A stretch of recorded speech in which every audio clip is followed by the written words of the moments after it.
नमस्कार दोस्तों। कैसे हैं आप सब? मजे में हैं? खुश हैं? खुशी रहना चाहिए। जीवन मिला ही है खुश रहने के लिए और खुशी बांटने के लिए। लेकिन कभी कभी हमारी जिंदगी में ऐसे लोग आ जाते हैं जिनका व्यवहार बहुत अजीब होता है।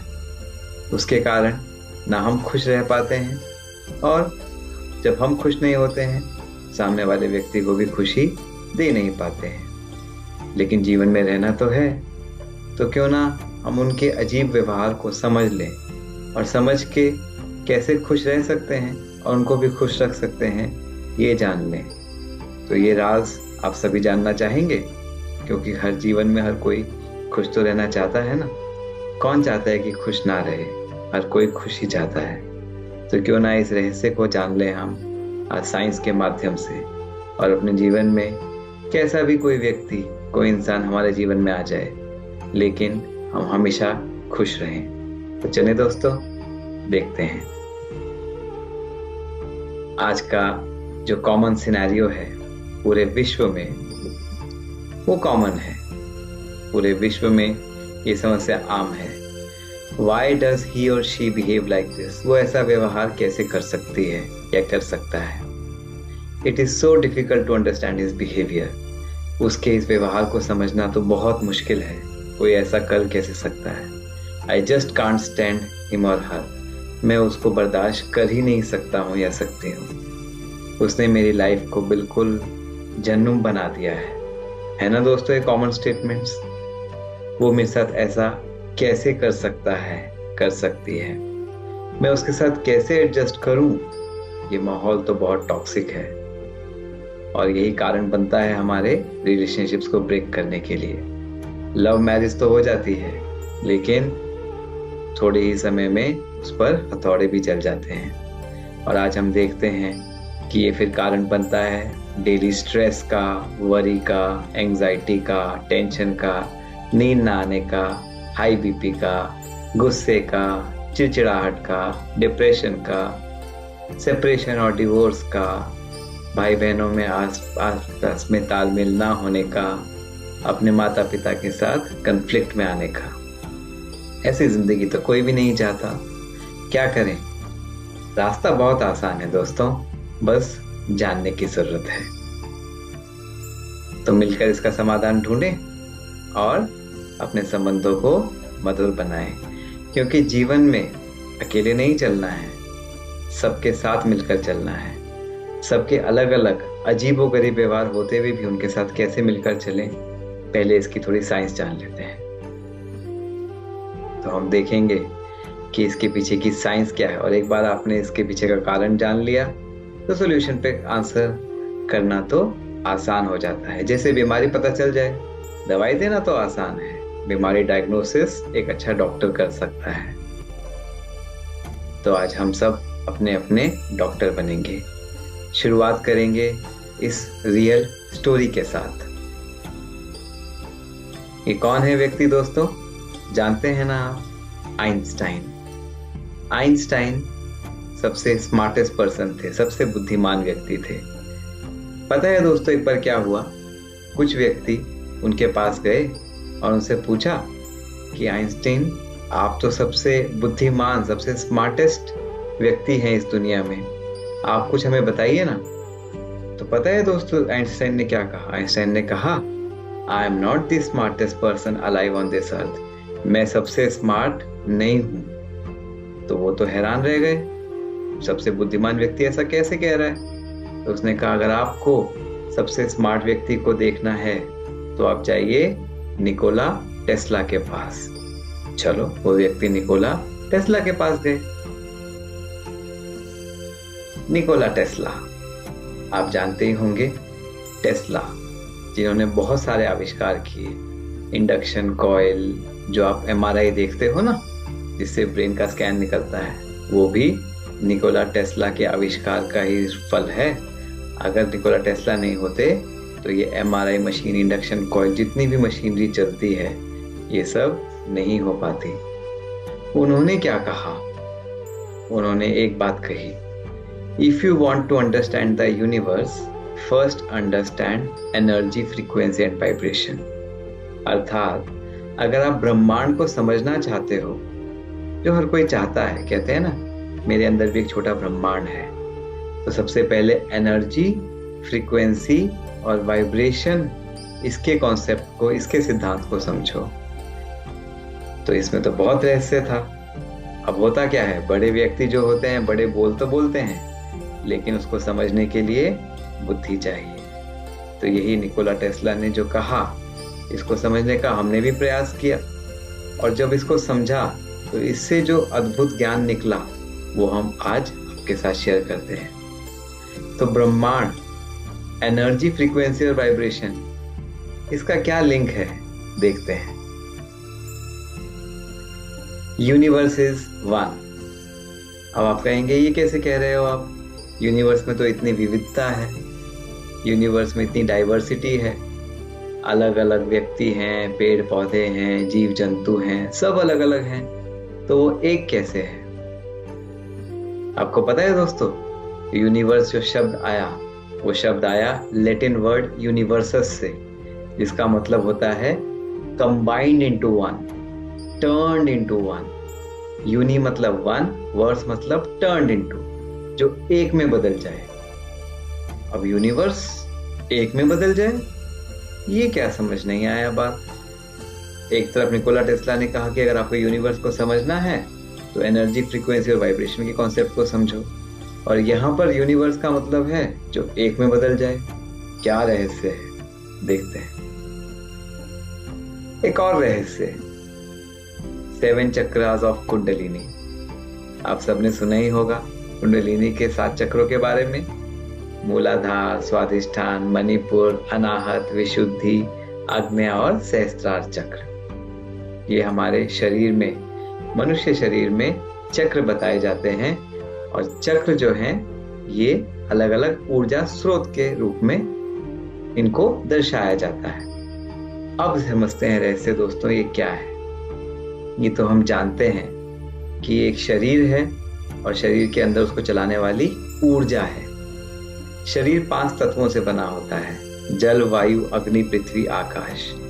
हर वस्तु इस संसार में 5 तत्वों की बनी है, चाहे कुर्सी है, चाहे मेज है, चाहे छत है, चाहे जमीन है, हर के अंदर 5 तत्व अलग अलग मिश्रण में विद्यमान है। हम में, आप में, सबके शरीरों में 5 तत्व ही हैं, लेकिन हमें अलग कौन करता है? ये 5 तत्व नहीं, हमें अलग करते हैं जो हमारे अंदर ऊर्जा है, जिसको हम जीवनी शक्ति कहते हैं, जिसको अध्यात्म में आत्मा कहते हैं, है ना दोस्तों। ये नॉन लिविंग और लिविंग को अलग अलग करता है, जड़ और चैतन्य को अलग अलग करता है। ये तो हम सब समझते हैं, क्योंकि जड़ में वो चैतन्य शक्ति नहीं है, हम चैतन्य हैं, हमारे अंदर वो चैतन्य शक्ति है, जिसको आत्मा भी कह सकते हैं, और हमारी मेडिकल भाषा में जिसको हम कहते हैं कॉन्शियसनेस। ये जो एनर्जी है, ये उसके लेवल्स हैं। मानो किसी की एनर्जी, जो जीवनी शक्ति है, उसकी एनर्जी लोअर लेवल पर है, अर्थात मूलाधार चक्र के आसपास घूमती है, तो उसके लक्षण कैसे होंगे? वो व्यक्ति क्रोधी होगा, वो व्यक्ति लालची होगा, वो व्यक्ति अहंकारी होगा, वो व्यक्ति कामुक होगा, ईर्ष्या करेगा, द्वेष करेगा, आलस्य करेगा, ऐसा व्यक्ति होगा। इसके कंपैरिजन में एक व्यक्ति जिसका आग्नेय चक्र, सहस्त्रार चक्र में जिसकी एनर्जी है, अर्थात जिसकी आत्मिक शक्ति, जिसकी जीवनी शक्ति इन चक्रों में है, हाई चक्रों में है, वो कैसा होगा? वो व्यक्ति परोपकारी होगा, वो व्यक्ति निरअहंकारी होगा, वो व्यक्ति बहुत शांत होगा, वो व्यक्ति बहुत पवित्र होगा, वो व्यक्ति सबके लिए भला सोचने वाला होगा, सबका प्यारा होगा। तो है शरीर 5 तत्वों का दोनों का, लेकिन उनकी एनर्जी, जो जीवनी ऊर्जा शक्ति है, वो अलग अलग होने से वो व्यक्ति भिन्न भिन्न हो गए। ठीक है, तो इससे हमें समझ में आया कि हमारी जो जीवनी एक शक्ति है, एनर्जी है। अब ये एनर्जी हर किसी व्यक्ति में अलग अलग वाइब्रेशन पर, फ्रीक्वेंसी पर वाइब्रेट कर रही है। करेक्ट है ना? जो लोअर एनर्जी है वो लोअर एनर्जी क्यों कहा उसको? एनर्जी तो एनर्जी है, लेकिन क्योंकि यहाँ पर उसकी फ्रीक्वेंसी लो है, इसलिए उसको हमने कहा लो फ्रीक्वेंसी एनर्जी। यहाँ पर हाई फ्रीक्वेंसी एनर्जी है, एनर्जी वही है, जीवनी शक्ति वही है, लेकिन उसकी फ्रीक्वेंसी अलग अलग होने से वो हाई या लो हो जाती है, या बीच में किसी भी सेंटर में स्थित हो जाती है। इसलिए हम कहते हैं ना कि इसकी फ्रीक्वेंसी मेरी फ्रीक्वेंसी से मैच नहीं करती। आम भाषा में कहते हो ना आप लोग, इसका क्या मतलब है? इसका मतलब यही है, हो सकता है कि मेरी एनर्जी इस सेंटर में हो, दूसरे व्यक्ति की एनर्जी इस सेंटर में हो, तो फ्रीक्वेंसी मेरी ये वाली फ्रीक्वेंसी है, उसकी फ्रीक्वेंसी ये फ्रीक्वेंसी है, तो मैच नहीं हुई ना दोस्तों। तो इसका मतलब गुण भी अलग अलग हो गए। अब समझे आप कि निकोला टेस्ला ने क्या कहा? निकोला टेस्ला ने जो कहा, सब कोई एनर्जी पार्टिकल है, हर किसी के अंदर वो जीवनी शक्ति है, लेकिन वो वाइब्रेट अलग अलग फ्रीक्वेंसी पे कर रहे हैं, तो उससे तो भिन्नता हो गई। लेकिन अब आप सोचो, अगर सबकी एनर्जी हाईएस्ट फ्रीक्वेंसी, जो हाईएस्ट फ्रीक्वेंसी है, जिसको हम कह सकते हैं ईश्वरीय ऊर्जा भी कह सकते हैं, क्योंकि सहस्त्रार चक्र ईश्वर से जुड़ने का एक चक्र है। ईश्वरीय शक्ति जितनी हाईएस्ट हो जाए, सबकी जीवनी शक्ति इस हाईएस्ट फ्रीक्वेंसी पर वाइब्रेट करने लगे, तो बाहर का शरीर 5 तत्वों का है, सबके अंदर 5 तत्व हैं, और अंदर की ऊर्जा भी सबकी कैसी हो गई? हाईएस्ट फ्रीक्वेंसी की एक फ्रीक्वेंसी हो गई ना, वो जो हाईएस्ट फ्रीक्वेंसी है। तो हो गए सभी व्यक्ति, सारा ब्रह्मांड एक ऊर्जा वाला, एक हो गया ना। इसलिए निकोला टेस्ला ने कहा यूनिवर्स मतलब यूनि, एक फ्रीक्वेंसी जो एनर्जी है, एनर्जी एक ही है, लेकिन वो अलग अलग फ्रीक्वेंसी होने की वजह से अलग अलग दिखाई देते हैं। तो अलग अलग व्यक्ति क्यों अलग अलग उनका व्यवहार है? क्योंकि उनकी एनर्जी अलग अलग फ्रीक्वेंसी में वाइब्रेट कर रही है। उस हिसाब से उन किसी का मूलाधार चक्र, किसी का स्वादिष्टान चक्र, किसी का मणिपुर, किसी का अनाहत, किसी का विशुद्धि, किसी का आग्नेय और किसी का सहस्त्रार चक्र एक्टिवेट है, मतलब उनकी एनर्जी इस फ्रीक्वेंसी में वाइब्रेट कर रही है। लेकिन सबकी एनर्जी जब एक हो जाती है, तब वो यूनिवर्स एक्चुअली में एक एनर्जी होने से पूरा ब्रह्मांड एक एनर्जी पर, फ्रीक्वेंसी पर वाइब्रेट करता है। और ऐसा कब होगा दोस्तों? कब होगा? जब दुनिया में हर कोई व्यक्ति अच्छा होगा, जब हर कोई व्यक्ति पवित्र होगा, हाई फ्रीक्वेंसी पर वाइब्रेट करेगा, जिसको हम अपनी भाषा में गोल्डन एज या स्वर्ग या सतयुग भी कह सकते हैं। तो हो गया ना दोस्तों यूनिवर्स एक। अब आप समझे कि कैसे सबकी एनर्जी अलग अलग होने से उनकी फ्रीक्वेंसी अलग अलग हो जाती है। तभी हम कहते हैं ना दोस्तों कि इसकी वाइब्स मेरी वाइब्रेशन से अलग है, इसकी वाइब्स मेरे साथ मैच नहीं करती, इसकी फ्रीक्वेंसी मेरे साथ मैच नहीं करती, क्योंकि एनर्जी एक ही है लेकिन फ्रीक्वेंसी अलग अलग है।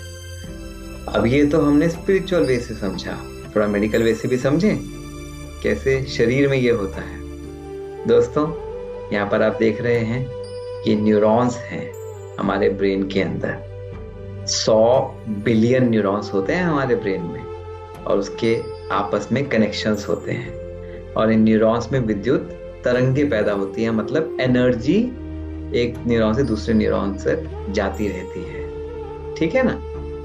अब इधर देखिए, समझिए ये न्यूरॉन्स हैं गोल गोल, और ये उनके आपस के बीच के कनेक्शंस हैं। अब एनर्जी किसी भी रास्ते से आगे जा सकती है। मानो इस रास्ता एनर्जी ने लिया, ये रास्ता एनर्जी जो हमारी है इस रास्ते से जाती है। एनर्जी जाने का मतलब इस प्रकार के उसके संकल्प होंगे, थॉट्स होंगे, उसके इमोशंस होंगे, इस प्रकार के वो काम करेगा। दूसरा व्यक्ति हो सकता है उसका पाथवे ये वाला पाथवे हो, उसके विचार उसके इमोशंस, उसके एक्शंस इस पाथवे से जाएंगे, मतलब भिन्न होंगे। तो सिचुएशन एक ही हो सकती है, लेकिन रिएक्शंस, जो भी पाथवे, ब्रेन का पाथवे वो व्यक्ति के अंदर एक्टिव होगा, उस हिसाब से उसके संकल्प, उसके इमोशंस, भावनाएं और उसके कर्म होंगे। ठीक है ना? कितने ही कॉम्बिनेशंस हो सकते हैं। तो एक ही सिचुएशन को हैंडल करने के अलग अलग तरीके इंसान ले सकता है। मतलब एनर्जी किस फ्रीक्वेंसी पे, किस रास्ते से जाएगी, वो सब में अलग अलग होगी। तो ये मेडिकल भाषा से भी प्रूव होता है कि एनर्जी एक ही है, लेकिन वो किस रास्ते से, अर्थात किस फ्रीक्वेंसी पे वाइब्रेट कर रही है, वो निर्धारित करता है कि इंसान व्यवहार या सोचेगा कैसा। तो दोस्तों, ये किसी की भी गलती नहीं है, ये किसी की भी गलती नहीं है। हम सब केवल बस अलग अलग हैं। एनर्जी हमारी अलग अलग फ्रीक्वेंसी पे वाइब्रेट करती है। तो जो मुझे ठीक लगता है, क्योंकि मेरी एनर्जी इस फ्रीक्वेंसी पे वाइब्रेट कर रही है, दूसरे व्यक्ति को हो सकता है वो ठीक ना लगे, क्योंकि उसकी एनर्जी अलग फ्रीक्वेंसी पे वाइब्रेट कर रही है। फॉर एग्जाम्पल, रेडियो में 91.1 FM है, मेरा वो चैनल है जिसपे मुझे क्लियर उसमें आवाज आती है। लेकिन आपको तो 98.3 पसंद है, तो आप 98.3 ट्यून इन करते हो।